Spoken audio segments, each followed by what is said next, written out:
या भारतीय जनता पार्टीचा कुत्रा आहे, यांना देवेंद्र फडणवीसचा पाठिंबा आहे। तुम्ही पाहिल्यानंतर मिरावडला आल्यानंतर तो नरेंद्र मेहता त्यालाही मराठी माणसांचं वावडं आहे अशा लोकांच्या ऑफिसला गेलेला आहे। म्हणजे यात त्यांची युती आहे आणि या कुत्र्याला पाठिंबा हा भारतीय जनता पार्टी सरकारचा। माझं एवढंच सांगणं आहे परत एकदा की सन्माननीय राजसाहेबांवर एकही भाषेत टीका करू नको आणि मराठी भाषेला दुय्यम स्थान देऊ नको। परिवहन मंत्र्यांनी घेतलेला जो निर्णय, या निर्णयाला मनसे कोणत्या नजरेने बघतायत? महाराष्ट्र नवनिर्माण सेनेचा 100% पाठिंबा आहे।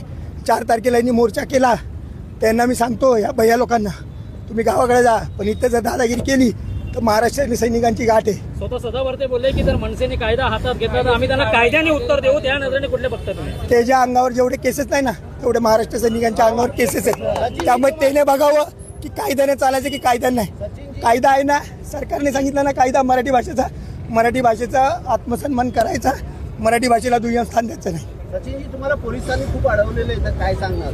काय भारतीय जनता पार्टीचं सरकार आहे ना, हे गृह विभाग पण त्या देवेंद्र फडणवीसकडेच आहे।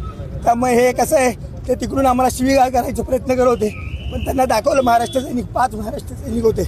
या 5 महाराष्ट्र सैनिकांनी दाखवलं त्याला की काही एका ठिकाणी